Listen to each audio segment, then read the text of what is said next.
معروف لکھاری اور تجزیہ کار سینیٹر عرفان صدیقی نے کہا ہے کہ بہت سارے دوسرے معاملات کی طرح پاک افغان کشیدگی بھی اتنا سادہ معاملہ نہیں کہ قطر اور استنبول کی دو چار ملاقاتوں سے حل ہو جائے۔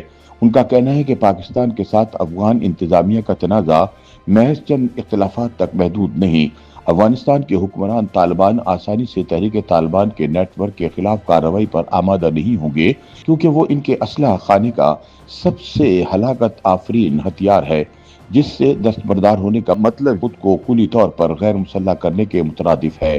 دوسرا پہلو یہ ہے کہ ان کی معیشت کا دار و مدار بھی پاکستان کے ساتھ مخاصمانہ کردار پر ہے، جو ان کی تجوری کا ایک ذریعہ بن چکا ہے۔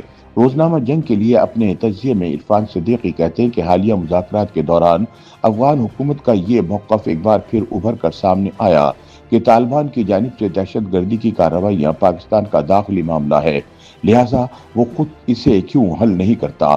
جب انہیں بتایا گیا کہ حالیہ فضائی حملے اسی مسئلے کو حل کرنے کی کوشش کا حصہ تھے تو طالبان ناراض ہو گئے۔ کابل کا کہنا تھا کہ اسلام آباد ہم پر دہشت گردی کی ذمہ داری کیوں ڈالتا ہے۔ عرفان صدیقی کہتے ہیں کہ برسوں سے یہ بات دہرائی جا رہی ہے کہ بلا شبہ ایک اعتبار سے یہ ہمارا داخلی معاملہ تھا، کیونکہ اس نے اسی سرزمین سے جنم لیا، یہیں پروان چڑھا اور یہیں فتنہ و فساد کے جوہر دکھائے۔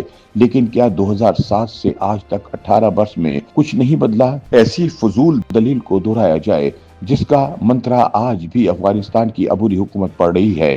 افغان طالبان اور تحریک طالبان کی باہمی گرم جوشی کے تمام پہلوؤں سے آگاہی کے باوجود پاکستان نے اس مسئلے کو اپنی حکمت عملی کے ذریعے حل کرنے کی بیسیوں کوششیں کی، درجنوں آپریشن کیے، بیسیوں چھوٹی بڑی کارروائیاں کی، ہزاروں شہیدوں کا لہو دیا۔ اس سب کچھ میں اگر افغان رجیم کا کوئی حصہ تھا بھی تو انتہائی منفی، یعنی بجھی چنگاریوں پر تیل چھڑکنے کا۔ عرفان صدیقی کہتے ہیں کہ یہ سلسلہ 2007 سے تحریک طالبان کی تخلیق کے فوراً بعد شروع ہوا تھا، جو مالاکنڈ، سوات اور نواحی علاقوں سے ہوتا ہوا بڑے کلین اپ آپریشن کی شکل اختیار کر گیا۔ اسی دوران جنوری 2007 میں جنوبی وزیرستان اور ملحقہ علاقوں میں راہ نجات کے نام سے فوجی آپریشن جاری رہا۔ دسمبر 2014 میں پشاور آرمی پبلک اسکول کی خونی واردات کی ذمہ داری قبول کرنے کے بعد بھی افغانستان حکومت کو براہ راست چیلنج کرنے کی ضد کے بغیر پاکستانی پارلیمنٹ نے ٹی ٹی پی سے مذاکرات کا سلسلہ شروع کیا، جو ناکام رہا اور پھر بات ضرب عزم جیسے بڑے فوجی آپریشن تک جا پہنچی۔ 10 سال قبل شروع ہونے والا آپریشن رد الفساد کسی نہ کسی صورت جاری ہے۔ اس دوران کہیں کہیں بات چیت کے دریچے کھلتے رہے، سیز فائر کی کرنیں بھی پھوٹتی رہیں، برف پگھلنے کے آثار بھی دکھائی دیتے رہے، لیکن مسئلے کی جڑ وہیں کی وہیں تھی۔ پاکستان کو اپنا معاملہ گھر کے اندر سے ٹھیک کرنے کی نصیحت کرنے والوں کو معلوم ہونا چاہیے کہ یہ آپریشن ہم نے خود کیے، اپنے سرمائے سے کیے، اپنے لہو سے کیے۔ 2600 کلومیٹر طویل افغان سرحد پر حفاظتی باڑ تو ہم نے لگوائی، جس پر 2 ارب روپے کا بوجھ بھی پاکستان نے اٹھایا۔ یہ بھی مت بھولیے کہ سانحہ اے پی ایس کے بعد بھی پارلیمنٹ اور قومی جذبات کے ترجمان نیشنل ایکشن پلان کے 23 نکات میں ہم نے 99% ذمہ داریوں کا بوجھ خود ہی اٹھایا تھا اور اندرونی طور پر اس کا رد عمل بھی برداشت کیا۔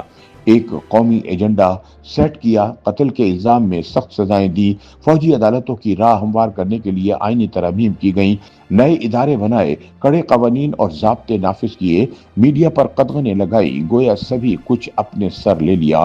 یہ ایک الگ بحث ہے کہ ہم کتنا کچھ کر پائے، مگر اس حقیقت سے کون انکار کرے گا کہ پاکستان نے بھرپور اندرونی کوششیں بھی کر ڈالی، جن کے باراور نہ ہونے کی بڑی وجہ یہ تھی کہ افغان رجیم انہیں زندہ رکھنے کے در پہ تھا اور انہیں دانا، پانی، پناہ سب کچھ دے رہا تھا۔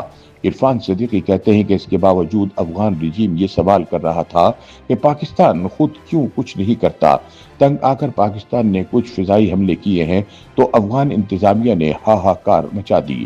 عرفان صدیقی کہتے ہیں کہ قومی بیانیے کی صرف ایک پہلو کے حوالے سے افغان انتظامیہ سے مدد مانگی گئی تھی، جو پاکستان میں افغان مہاجرین کی رجسٹریشن اور واپسی کے عمل کو منظم کرنے کا تھا، مگر ان سے یہ کام بھی نہ ہو پایا۔ افغان طالبان نے الٹا اسے بھی ہماری فرد جرم بنا ڈالا۔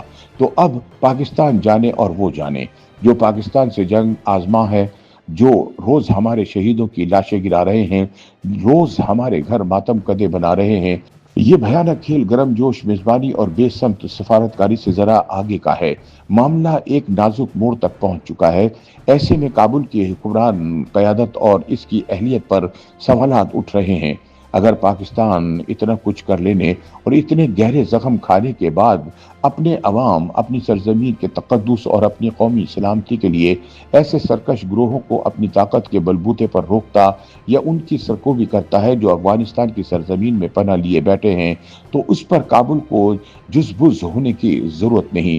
بہتر ہوگا کہ موجودہ مذاکرات میں جو بھی ثالثی نظام واضح ہو، اس پر مؤثر عمل درآمد کے نقطے کو سب سے باعمل بنایا جائے۔ اگر ایسا نہ ہو تو یہ کوششیں بھی ماضی کی کئی کوششوں کی طرح بے سود ٹھہرے گی۔